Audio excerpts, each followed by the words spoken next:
How y'all doing? How y'all doing? Good evening. Good evening. Welcome to another session of The African Speaks. Yes, I am your host, Ajay the African. Yeah, you can call me Walamu, you can call me Reverend, or you can just say, hey, there go the African. Yeah, welcome back. Welcome back. All of you know that we are always focused on the rise of the African in you. This is that self-awareness of the God in you manifesting in everything that you do and being able to see the African in everybody that looks like you, right? Being able to see the God in them and also making sure that they are able to see the way you vibrate, the way you carry yourself, the way you think, the way you deliver your actions. They are able to see the God in you. So we say welcome, welcome.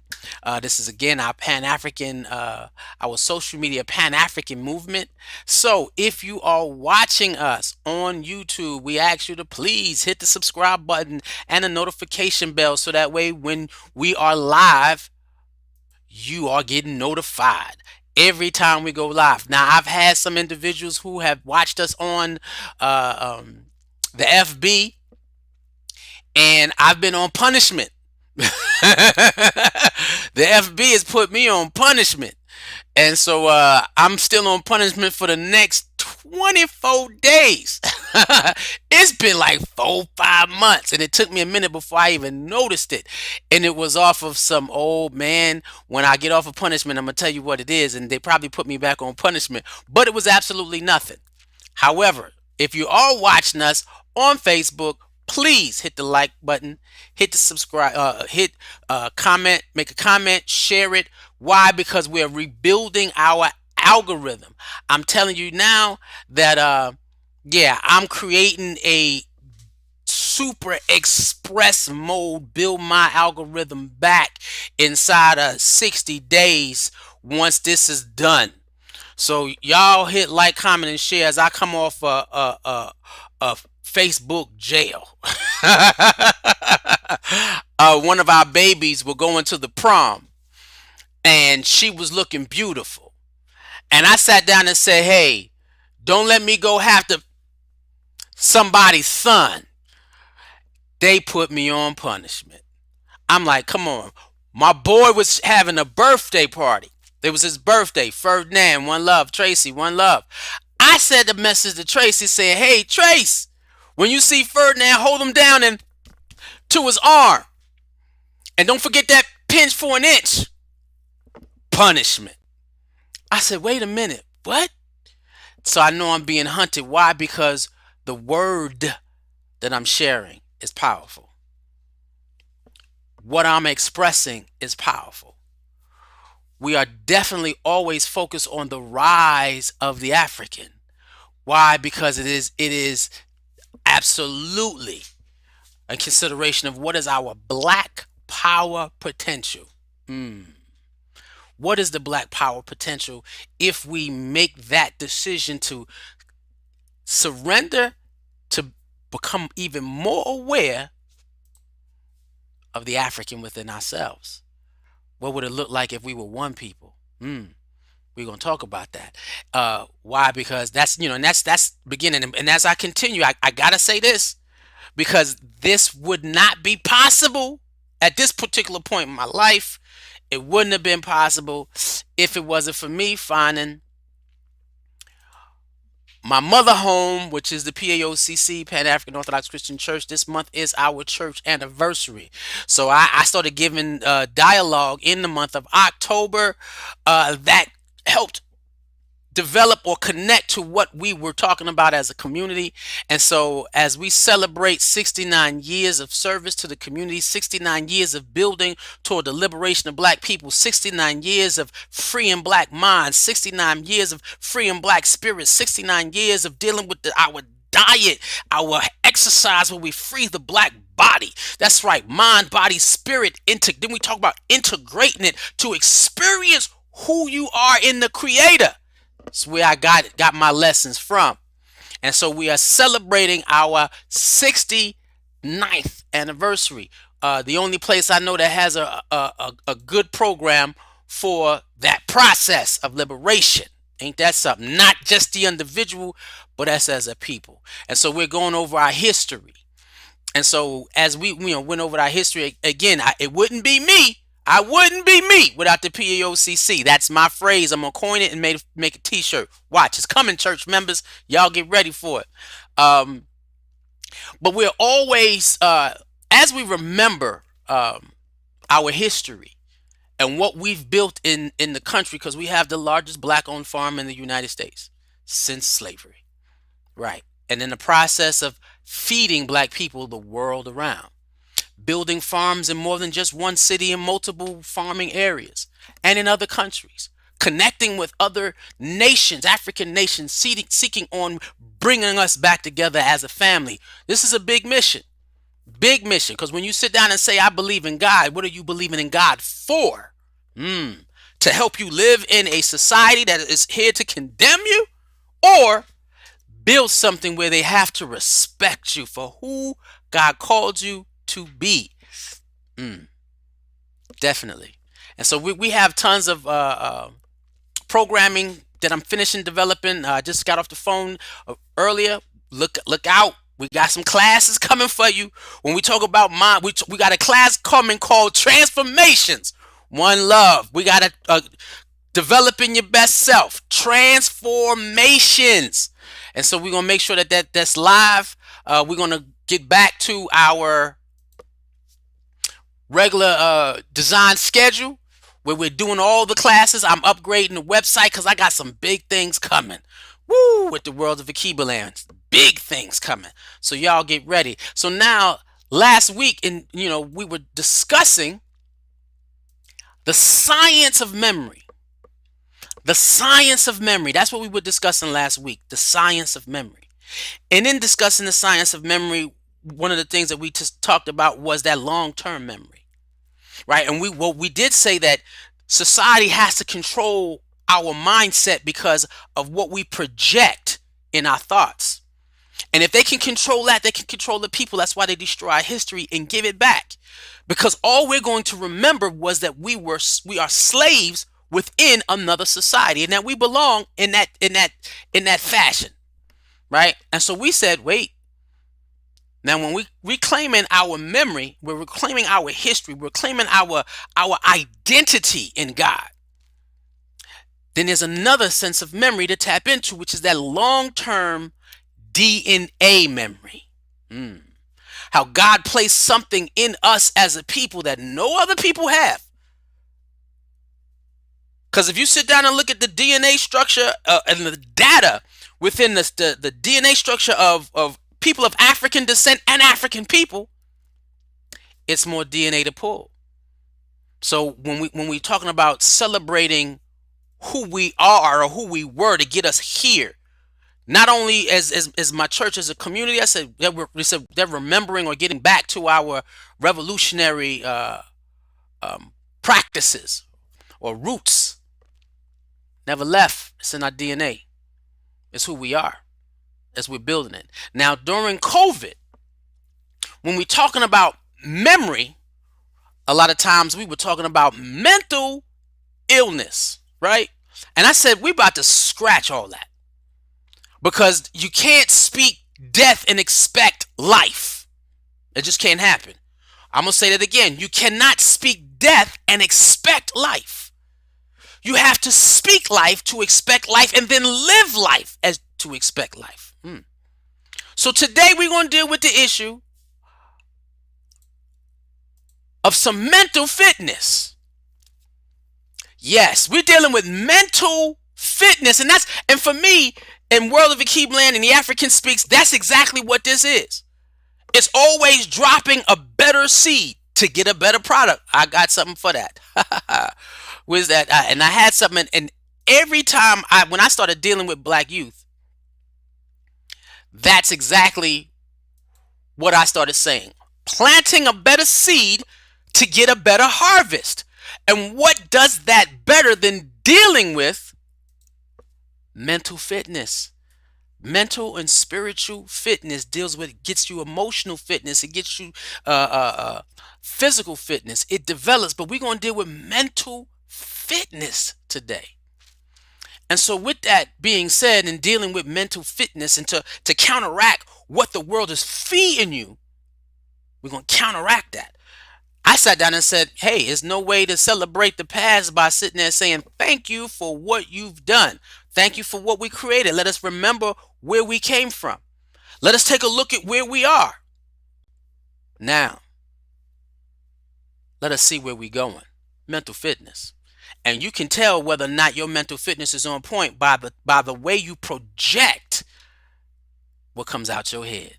So today, the topic was, or is, rather, because I created it, that's why I said was, is Uhuru Sasa, the power of visualization. Now, why do you say Uhuru Sasa and say the power of visualization? How does that work? Easy. Because I'm asking for freedom now. I'm demanding freedom now. And that's what Uhuru Sasa means. Freedom now. That moment. This second. Uhuru Sasa.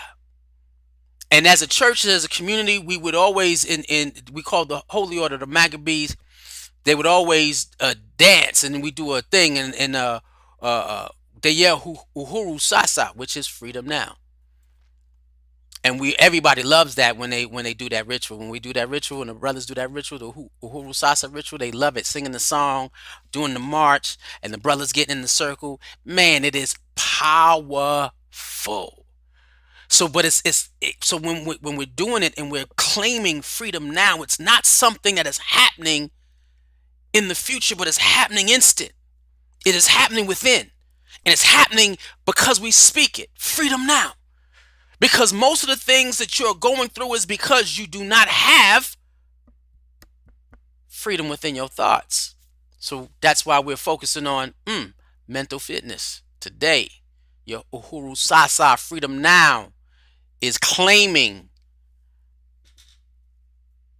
who you are at this instant. So that is what? The power of your visualization. You got to know it internally. And so when we're dealing with the issue of visualization and claiming freedom of who we are, claiming freedom against where we at in our situation, our circumstance, we start looking at ourselves as co-creators. Because you can't speak something and expect it to happen if you don't see yourself as a co-creator. And so when you start dealing with co-creator, you start dealing with, wait a minute, if I'm co-creator, that means, exactly. I'm created in the likeness of God. Now, realize what I did. I don't know if anybody's y'all remember that famous painting that doesn't have us in it, where it's the creator and the angels around the creator, and he's touching and he's creating man. Well, I flipped it. I found one where the creator is an African woman. Why? Because there is more attributes in the black woman that resembles the universe than any other creature on the planet. Now, of course, the creator doesn't have a gender, but it has energy of a female and a male, right? So that's why when he said, let us make man, we're going to make one male and one female. However, if y'all heard that Mother's Day sermon I put down, and I had a lot of people giving me accolades on it, said, brother, that was one of the most powerful ones I've ever heard. Now, I said it ain't me. I got my download from the creator and the ancestors. They gave it to me. So now when you're dealing with the issue of being a co-creator, you're dealing with, because God said, let there be light. Now, when we say God said, let there be light, we sit down and we really believe that God said it and there was a sound, there's a language. No, it was energy. There was consciousness and energy from that divine consciousness. So when we're dealing with the issue of being a co-creator with the creator, because we were blessed by the creator to have dominion on where we are, we talking about the power of the unspoken word. The power of the unspoken word. Now, when you start dealing with the issue of using the power of the unspoken word, we start tapping into who we are within our DNA. Because we were called to be co-creators. We were called to produce. We were called to create. We were called to design. We were called to imagine and implement. This is what we were called to do. We were created in the creator's image. So we walk in spiritual powers and awareness. It's a part of our DNA structure in terms of vibrating at that higher level of consciousness for us to be able to use our unspoken word. The power of that. Now, when we start doing that and we start tapping into our DNA, the first thing that comes to mind when I say, okay, we're going to start interacting on we want to do some mental fitness. So this is in your DNA. This is within your structure. So black people, if you're listening and you're having problems right now, if you have a situation or a circumstance that you're going through, whether it be financial, whether it be physical, mental, emotional, you're having that. You are already built within you to speak to that situation and circumstance, vibrating at a different frequency. Now, when we start dealing with the issue of frequency, I have a friend, she watches, and she always says, I say this word funny. Yasmin, I'm talking about you. She says, every time I watch your show and you say this word, she says she laughs. And I don't know if she's watching right now. I didn't take a look. But you got melanin? That melanin, though. The tool of melanin that God placed in our body, where folks, you got European society hating on us because of it. Not because it is a weight or something negative, but because it's powerful and they don't have it.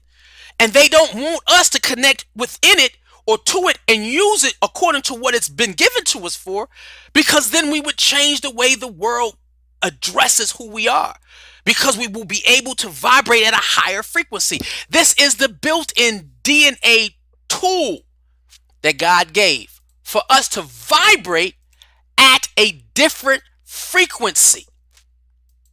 That melanin power. Everything changes when you start to emanate your own frequency rather than absorbing the frequencies of others around you. Now, tapping into that DNA, melanin is used as a harmonizing agent.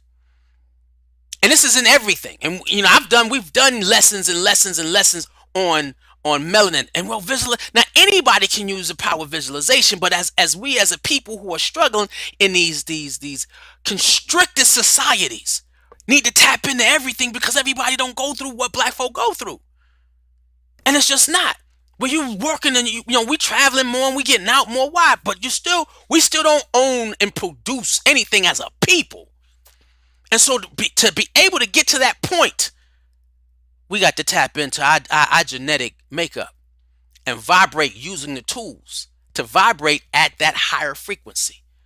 Because then when you begin to vibrate at that higher frequency, instead of the world putting upon giving you your frequency, you're giving the world, you're emanating the energy that needs to be done so that the world changes and conforms to how we vibrate. Ain't that something? And then it's scary about this is one of the things that hit me. Because we are so melanated as a people, and it vibrates. If you have negative energy and you're living on a low level frequency with negative energy, you're going to take that energy and amplify it even more. This is another reason why poor white folk and poor black folk live two different lives, because they will always see you and still think they better. Why? Because of how they feel about their lack of melanation versus how you feel about your being completely endowed with melanation. And so we say, yo, we got to look at our tools differently. Because the minute that you understand that the vibrations of your thoughts change reality. Because that's a conversation we're going to have during church service one day, how visualization equals, is similar to the power of prayer. Those are synonymous. I hope I said the word right. Yeah, I'm not even going to try to say it again. But those go hand in hand. Prayer and visualization. Hand in hand. It's the frequency in which you vibrate when you see what you need. It changes. It begins to unify and integrate your mind, your body, and your consciousness to overcome whatever situation and circumstance you're dealing with. When you're using the art of visualization correctly and utilizing and you understand the knowledge of self, because a lot of us still, we visualize basketball, all sports, right? There's painters sit down and see what they're painting before. Singers hear the songs. We use visualization, but imagine using the art of visualization with the understanding of the tools that you were given, and the fact that it's going to unify your mind, body, and consciousness so that you could manifest everything that you are here to manifest. Because we all have a medicine on this earth to give. And because we live in the lives that we have, we don't always get to express that medicine. Now, sometimes we have to take things in our own hands. When the world is not given to us, we have to take it. And we are at a point where we're living lives of free of information, where we can get this information, utilize the information, and better ourselves as a group rather than just individuals making it. And so when you start dealing with the issue of visualization, the thing is you got to work on your being conscious of what your intentions are. First stage. What is the intent of the thoughts that you're given? Is it negative? And even before you get to negative, you got to understand being mindful of your intentions when you're doing something, because intentions are the seed that creates our future. And I can sit down and say, when we're talking about, as I connect it to our anniversary month, we had a bunch of black people in black history that had intentions of changing life for black folk and the world over by giving us a greater identity in God. It's exactly what we've been doing for 69 years. I don't know any other church that talks about we have the power to liberate black people and change the world to its bondage to sin. What? That is literally conversation and rhetoric in our church. That's spiritual dialogue. Liberate black people and change the world from its bondage to sin. What? Who can do that? A people who understands who they are in God. That's a big mission. So if so what is your intent when you go to give God praise? I'm giving you praise because you gave me dominion as a spiritual being brought into a dirt body, a human. I'm in my dirt body, my spirit in a dirt body for what? Giving praise to do something. And right now, the biggest thing that we can do to give God praise is to liberate black people so that the whole world sees us through the eyes of God, the way we should see ourselves. And then show them how to live harmoniously as a human race. But it takes us being black folk first. Ain't that something? And so you have to be conscious of your intent. They had an intent that we gonna make sure that the generations coming after us are gonna live. And so everything they did was inspired with a particular energy. And so you got to be conscious of your intent. And so when you start getting into visualization, here we go. What is your intent? Why do you want to do this? What is it that you're trying to change? What would it mean? Is it focused just on you? Or is it focused on helping you so that you can change the environment around you and those people who come in contact? You got to look at the intent. In African spirituality, they say, set your intent for the day.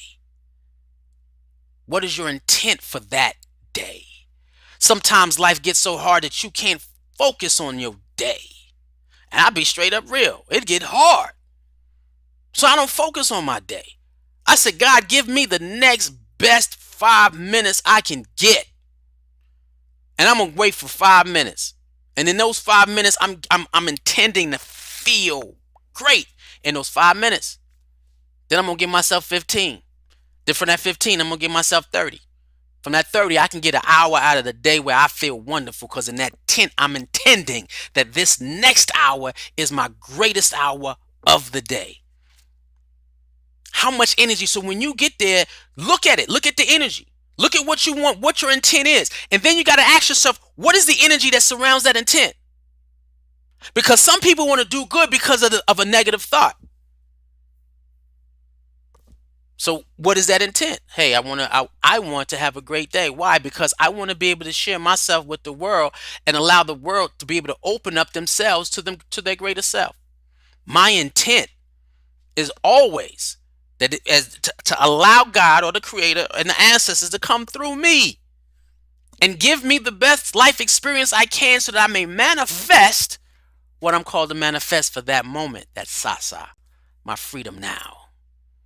I want freedom now. And this freedom can be given in so many different ways. And the first level of freedom has to happen internally. So when you start dealing with the intent and you look at the energy of that intent, slow down, because if it's negative, you speak to individuals. Yeah, I want this. I want. And so when you're looking at your I wants, is that individualism? That's selfishness? Huh? You got to look at that. I want what I want when I want how I want it. That's your intent. And so what spirit governs that thought? That's why some people think that they positive and they negative stuff still come. Because every time you make the intent, even though it's good, you're still a negative person. You're still doing it with a negative spirit. There's selfishness attached to it. There's no gratitude to the Creator and the ancestors, anything greater than you. Check the intent and the spirit that governs that intent. Now, you want to sit down and you want to put that work in. I had a sister talk about African spirituality, and she said her Baba Lao gave her some things to do to correct some things, and she said things are not happening. And she paid a pretty penny for this. And I said, sister, all you had to do was call me. I'd have gave you some instructions for free. I really don't like it when they be doing that. And she paid a hefty toll. And so I gave her a list of things to do to begin. What they say is, you got to put that work in. Well, things are not happening for you because you didn't put that work in. Well, what do you got to do then? And she's like, Brother Ajay. I'm like, yeah, sister. When they say that work, are they supposed to is it supposed to be instructions? For some of us, yes. And for me, some of the things in terms of putting work in became natural. I wake up, and I told y'all before, I wake up, I light incense in every room and welcome every ancestor, every good ancestor that is on both sides of my bloodline and in my church's bloodline. I said, my house is open for you to be. And if there's anything that I'm doing in my life where I could use your intellect, I free myself to you. so that your spirit and energy can work through me. And then I take it from my ancestors and I say, hey, let us come together and surrender to the Creator. So as the Creator gives you direction, y'all can give me direction. And at any given time, y'all want to move aside and let help me get to the Creator directly so I can get direction there. It's always intent. It's never about selfishness. It's about gratitude.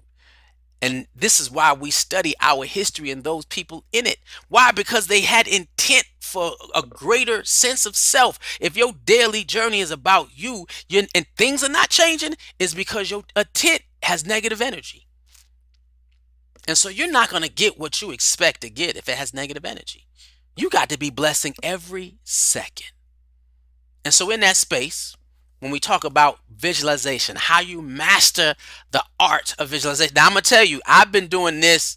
Woo! I was doing this before I even joined the church, right?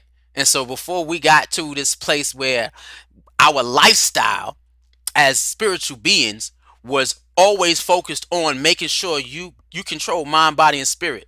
You understood that you are spiritual consciousness. You come from spiritual consciousness, and you're here with medicine to give to the universe before you transition over.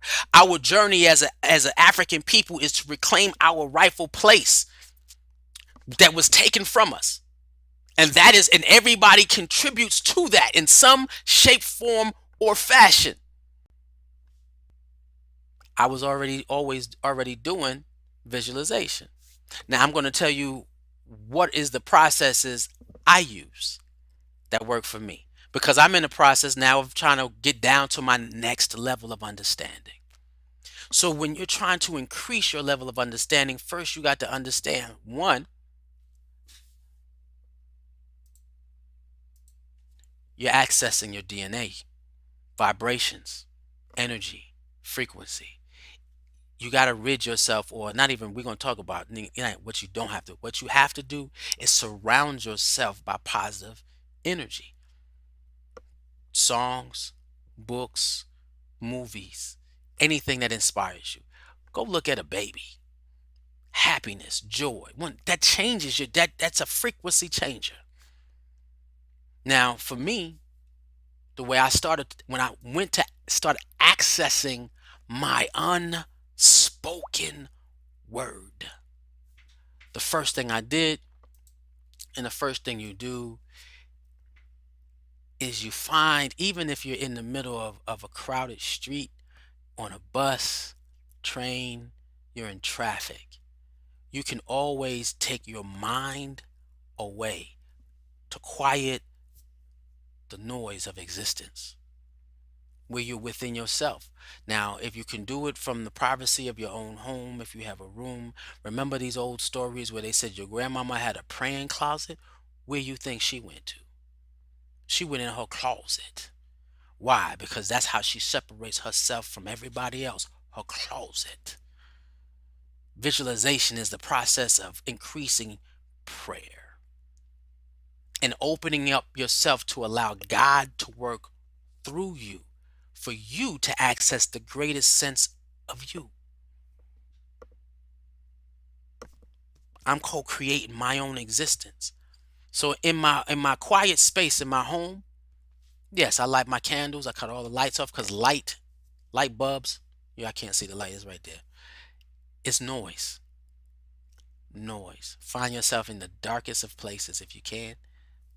Low light, candlelight, if anything. Incense, where that romantic feel is getting you, and you're finding yourself in that state of calm. And then I need you to count down, pick a number, and count backwards, and disappear into your own mind to a place where you can feel powerful. That place of being where there is no being.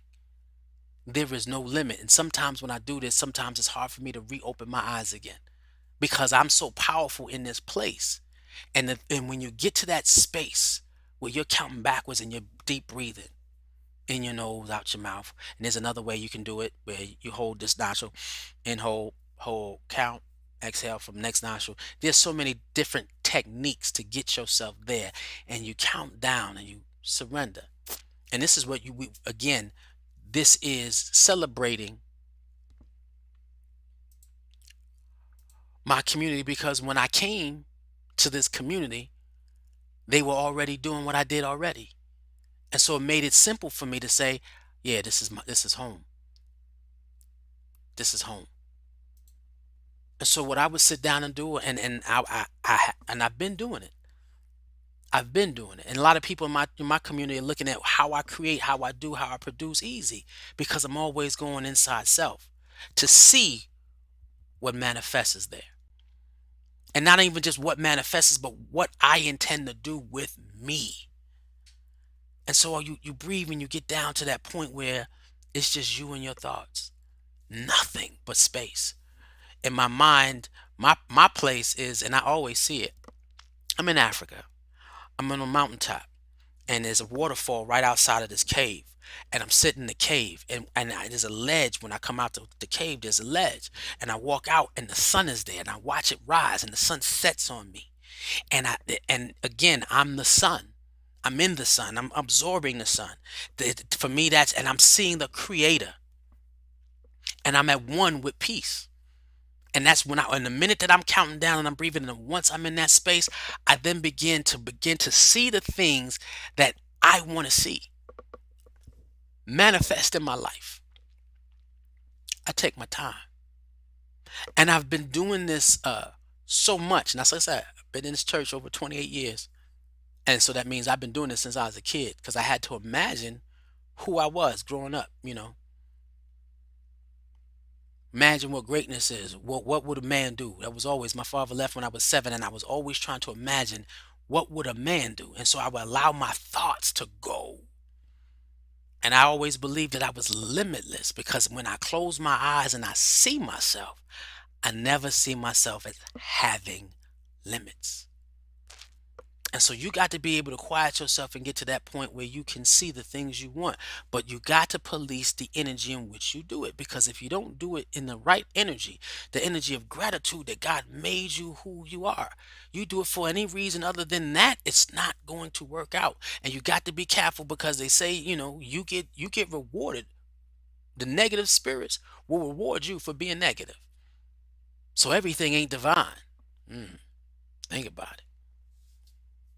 And so you got to make sure that what you're putting out is what you're going to receive. And it is not based off of selfishness. And the more fine-tuned you are in that space of creativity, see yourself accomplishing everything. Everything that you set out to be. What is the intent for this night? I want to sleep at peace. I want to wake up with energy. When I wake up with energy, when you meditate before you start your day, don't get out of bed. I lay there and I actually pray before I even get out of bed. Before I move, I chirp, boom, and I'm gone. Because sometimes you run into that day and you forget to find this space before your day starts. If you got to get up extra, some of us who do rituals in the morning of intent, they get up extra early to do this, to call your ancestors, to say your intent, light your candles, burn your incense, right?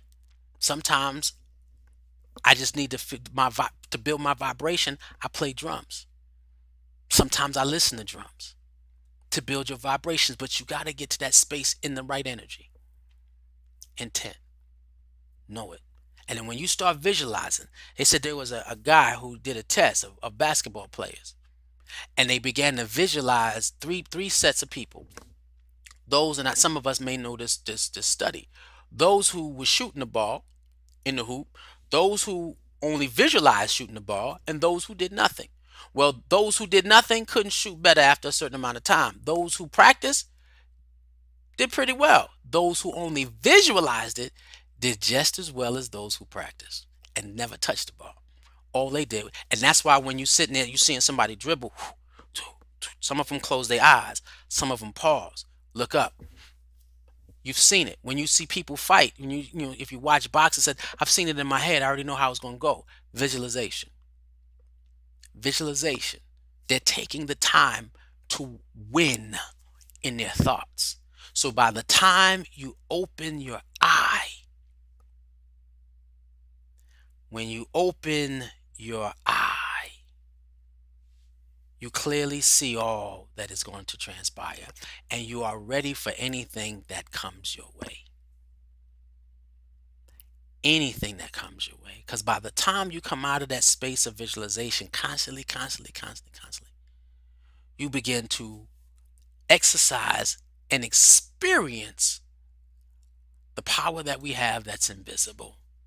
Visualization and prayer is your invisible power. And we've been, as we celebrate our anniversary month as a community, yeah, I sat down and said, who am I not to express or experience my invisible power? Always. And for me, I've done it so much that even when I don't mean to do it, it's happening. And now you get these downloads and these visions of things that are supposed to come, happen, and do. I've been doing it all my life, and I can't stop it now, which is the most beautiful experience. Close. So now I do have scenarios where I'm trying to get over some things and achieve some things where I can't see it, but that means I need to find time to go back to that place of creation. Don't forget, we are co-creators, and there's a process to this. So I go back to that moment where I quiet everything down and I define everything in detail. Exactly. You know, there's a visionary, and you know when an individual is a visionary, when they can sit down and say, well, how will you do it? And you can chart it out because you've seen everything in great detail. There's one time where and Karima One Love. She works in our community. We're dealing with the virtual village, and she asked me to produce a video, and my eye can't see it because I'm not trained in this. I have to see it in order to do it. Most of these lessons, yeah, I got to see it. I'm getting downloads. That's where I'm at when I create these thoughts. I go into myself to say what's coming out. I can feel the wind coming. Ancestors speaking, and the downloads come. God says, I got you, son, the same way you got me. Put God first. Ancestors will be in line and the data will come. And so, but then those are the things that they want, God wants you to do. But then there are things that say, okay, I need to create this in my life. I need to be healthy. I'm rarely sick. That's all I say. I'm healthy. I am healthy. I am strong. I'm smart. I am creative. That's the I am space. I am being the most powerful, two most powerful words in any language. Because everything after that, when you say I am, you walk into your co-creative stage and you begin to speak. But if you can speak from the right frequency, with the right intent, when you say I am, everything from that point manifests. And I always said I am invincible. I am limitless. People say, what is the single word that defines you? And for the life of me, since I was a child, my first interview when I was 16, get my first job, said if you can define yourself in one word, what would it be?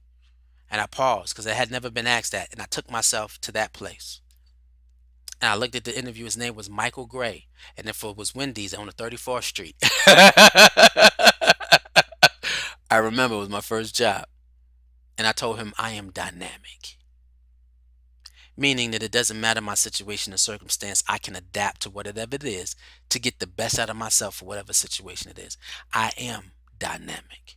When I was a kid, there was Bret the Hitman Hart watching wrestling. He said, I'm the best. I am the best that is. I am the best that was. I am the best that will ever be.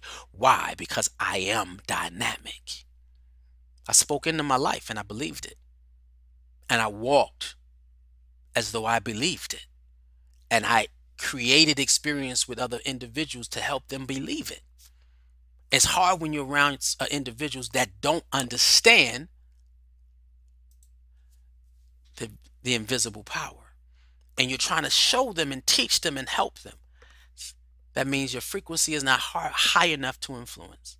So plant a seed and just keep vibrating on, because maybe you're not the one to grow it, but you're the one to plant it. So just be you knowing that this is who I am. So it doesn't matter what it is.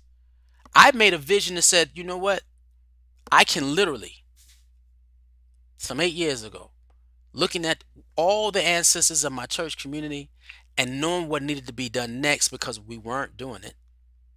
I said, I can take our youth program and move it to a cyber experience because this is the movement of the future. And if they don't see it, I'm going to help them see it. They get mad at me every time I'm talking. I don't care because it's true. And so I went into that space. Did I know how to do most of what I'm doing? Absolutely not. Was I educated in school about doing what I'm doing? Absolutely not. The only thing I was trained on was being a youth missionary, youth minister, youth worker. I was the sister said it. My Fundio Labayo, thank you, Fundi, said there's a spirit on that boy for black youth. He's gifted in a way of communicating and connecting with them. When he comes in, and I was a full-time missionary for about 10 years, he needs to be working with the in the nursery. Mm. And when I'm trying to tell you, they opened the eye of my what I can contribute to the community. Powerful, powerful. And I sat down and said, if I can touch my medicine to touch as many black youth and black parents to black people, we're gonna go up the generations. I have the ability to do the generations. Now the issue is, and I'm creating the platforms for the generations. So of course, World of Akibaland is being able to give it to black youth.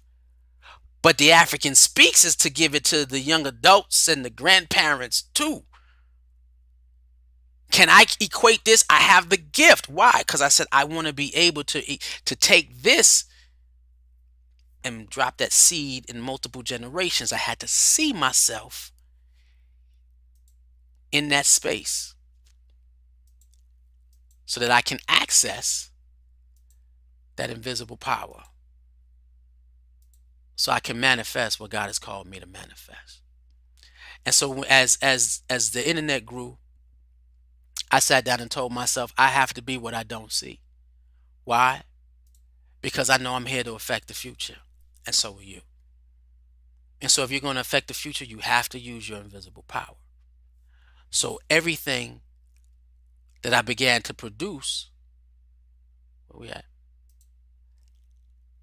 had to stem around developing, putting that energy around me, planting a better seed to get a better harvest. That wasn't only planting a seed in black youth, but it's also planting a seed within myself. Being able to transform me so that I can affect others. Being able to for you to transform you. You don't need you now. You might need a guide, but that guide is helping you to transform you so that as you walk, you're transforming others. Frequency vibrates. And the higher the frequency, I spoke to my man, and I might have him on my show one day, my man Mike Ben. And Mike was talking about how he's going to get rid of negative people. I said, hold up. Maybe they might be around you so that you can vibrate at a higher frequency so that they change.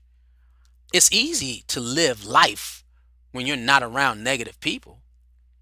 Yeah, but if your calling is to vibrate at a higher frequency to help change people so that we can have a better harvest in our homes and our families, our neighborhoods, communities, our states, our cities, globally, yeah, we got to vibrate. And so I commenced to seeing things differently and producing. Once you see it, you have to produce it. My little bosses, World of Akibaland, has been set up so that they can see themselves. Teach them to create, build, and control their lives through their invisible power. And you give that to a child at a young age, what would our communities look like? What would they be? There was one time before, I never thought that they were going to make me a minister. And I had a vision of my city. And so when I did this, PAOCC, Southern Region, Atlanta, One Love, standing on the world, looking out to my city and said, what could you bring to Atlanta? And of course, it was the world of Akibaland. You see it in the lower corner. That's me and our minister, our pastor, Mwenda. I sat down and was like, brother, if you take the time to see who I am and what I'm doing, I can affect our city. I can affect our community. I know why I'm here. And I'm here to help other people reach that plateau to find their greatest selves also. And that's in multiple levels. And I didn't say that to him. I didn't have to go up and say, hey, no, I didn't do that. I opened my eyes and began to produce and let the world see who I am and hope that they will make the decision to find out who they are. And then we would all share the same answer of who we are. And we were able to be able to build a better community. Bringing community resources together, that's everything. So when you get to that point where you are functioning from an intent surrounded by positive energy, understanding that your vibrational level can change your reality. And despite the issues of COVID economically, physically, mentally, spiritually, you can slow down to grab hold of your own mental fitness. Take the time to see it different. Shut the world off and see it different. Play something that tells you the power. Look up the power of melanin. You don't believe me. Vibrate different. Visualization changes reality. If it doesn't exist, but you can see it, it exists. You just got to live long enough to get there. I had a vision of where this program is going a year ago, and I needed certain resources. And I was like, how am I going to get the resources? And I said, let me visualize me having these resources first. And then all of a sudden, I started having dreams of having the resources and the visions and the images of what this program would look like once those resources manifested. And then just recently, someone tapped me on the shoulder and said, brother, let me help you get those resources. And the concepts of gaining a greater audience, of course, with Facebook put me on punishment for 5 months because of things such as this. You can't stop this. You just can't. Why? Because that eye is open. The seed is out there. And if I don't complete it, I've done enough work for somebody else to do it. Because sometimes we're the catalyst. But it's how we function with that mental fitness. So what is your dream? What is your dream to be and become and produce and give according to how God created you? What is your talents? What are your gifts? Now, if you have no avenue, shut it down and see life as though the avenue is there. You just need to get to that street. You know, if you go outside and you got a street up the street, you got to take a step. I want to be at the store. You don't blink and it's there. No, you got to take a walk there. And as you walk forward, you know ultimately you're going to reach that destiny. So if you put one foot in front of the other, you're going to reach that destiny. So visualize whatever it is, whatever your dream is. I can actually do this for children's church, and this would be powerful. Whatever your dream is, mental fitness yourself to its existence. Because in that place of creativity, in that place of peace, in that place of calmness, in that place of self-awareness is your creativity. In that place of self-awareness is your organization. In that place of self-awareness is your grand design. In that place of self-awareness is your purpose. Is that place of self-awareness is the spirit you need to achieve it. In that place of self-awareness is your details of your implementation. In that place of self-awareness is your magnetic field to pull toward you that which you need to be your greatest self. Visualization. The invisible power that will allow the African in you to rise. And with that being said, let the African in you rise. Can't wait to see how y'all wake up tomorrow. Yeah. Visualize your greatest self. Use that invisible power. Yeah. One love.